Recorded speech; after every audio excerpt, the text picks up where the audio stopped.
എന്തെല്ലാം കള്ളപ്രചരണം നടക്കുന്നത്. എന്താണ് തൂഫാൻ പരിപാടിക്ക് നേതൃത്വം കൊടുക്കുന്ന ആഭ്യന്തരമന്ത്രിയുടെ സ്റ്റാഫിൽ വീട്ടിൽ നിന്ന് കഞ്ചാവ് പിടിച്ച ഒരാളെ സ്റ്റാഫാക്കി. പച്ചക്കള്ളല്ലേ പ്രചരിപ്പിച്ചത്. അങ്ങനത്തെ ഒരാളെ സ്റ്റാഫിനെ വെച്ചിട്ടില്ല, ഇപ്പോഴും വെച്ചിട്ടില്ല, അതിനു മുമ്പും വെച്ചിട്ടില്ല, ഒരു സമയത്തും വെച്ചിട്ടില്ല. ഞാനും ആഭ്യന്തരമന്ത്രിയും കൂടി ഇരുന്ന് ചിരിക്കുക. കാരണം അദ്ദേഹം തരുന്ന പ്രപ്പോസല് ഞാൻ അപ്രൂവ് ചെയ്ത് കൊടുത്തിട്ടാണ് അദ്ദേഹത്തിന്റെ സ്റ്റാഫ് വന്നത്. അങ്ങനെ ഒരു പ്രപ്പോസൽ അദ്ദേഹം തന്നിട്ടുമില്ല, ഞങ്ങൾ അപ്രൂവ് ചെയ്തിട്ടില്ല. ഇല്ലാത്ത കഥ. എന്നിട്ട് കുറെ മാധ്യമങ്ങൾ അത് ഏറ്റുപിടിക്കുക. പിന്നെ KSRTCയിൽ ചരിത്രപരമായ വിപ്ലവകരമായ ഒരു പരിപാടി സൗജന്യയാത്ര നടപ്പാക്കി.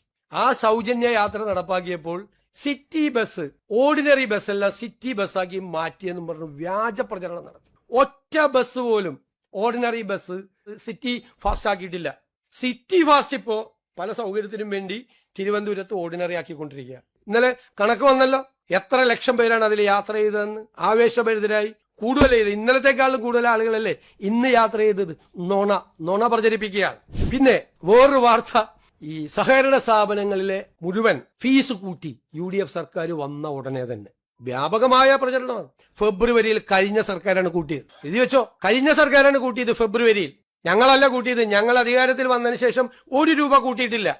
ഇടുക്കിയിൽ ഒരു ഇക്കോളജിക്കൽ സോൺ പ്രഖ്യാപിച്ചു, പരിസ്ഥിതി ലോല മേഖല പ്രഖ്യാപിച്ചു. ഉടനെ ഇടുക്കി CPM ജില്ലാ സെക്രട്ടറി ഉൾപ്പെടെയുള്ള നേതാക്കൾ പറയാണ്, VD സതീശന്റെ നേതൃത്വത്തിലുള്ള സർക്കാർ വന്ന ഉടനെ ഇടുക്കിയിൽ പരിസ്ഥിതി ലോല മേഖല പ്രഖ്യാപിച്ചു. ഈ ഗവൺമെന്റ് ഒരു കത്തടപാട് കേന്ദ്ര ഗവൺമെന്റായി നടത്തിയിട്ടില്ല. ഇതെല്ലാം നടത്തിയത് ആരാ? പുതുക്കിയ ഇക്കോ സെൻസിറ്റീവ് സോൺ പ്രപ്പോസൽ കേന്ദ്ര സർക്കാരിന് 13/10/2025 സമർപ്പിച്ചിരുന്നു. ഞങ്ങള് 18/5 അധികാരത്തിൽ വന്ന ഞങ്ങളുടെ ഗവൺമെന്റ് കേന്ദ്ര ഗവൺമെന്റുമായി ഒരു കത്തിടപാട് നടത്തിയിട്ടില്ല. എന്നിട്ട് പത്രസമ്മേളനം നടത്തി പറയാണ് ഞാൻ മുഖ്യമന്ത്രിയായപ്പോഴാണ് ഇത് സംഭവിച്ചത്. നുണപ്രചരണങ്ങളാണ് ഈ. ഞങ്ങൾ 1 മാസം തികഞ്ഞിട്ടില്ല, റേഷൻ വിതരണം മുഴുവൻ സ്തംഭിച്ചു. എവിടെ റേഷൻ വിതരണം സ്തംഭിച്ചത്?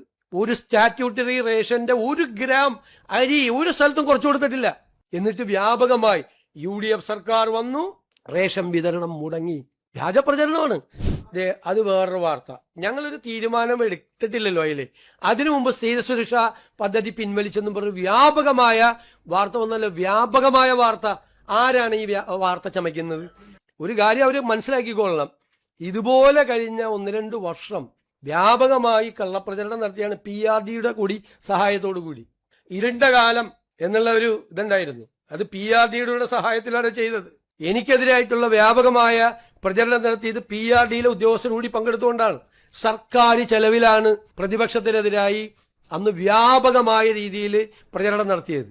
അതെല്ലാം ജനങ്ങള് ചവറ്റുകൊട്ടയിൽ എറിഞ്ഞിട്ടാണ് ഞങ്ങളെ അധികാരത്തിൽ കൊണ്ടുവന്നത്. ഞങ്ങൾ അധികാരത്തിൽ വന്ന് ഇരുന്ന് തുടങ്ങുന്നതിന് മുമ്പേയുള്ള വ്യാജമായ പ്രചരണങ്ങളുടെ 1/2 ഡസൻ വ്യാജ പ്രചരണങ്ങളുടെ കാര്യമാണ് ഞാനിപ്പോൾ വിശദീകരിച്ചത്.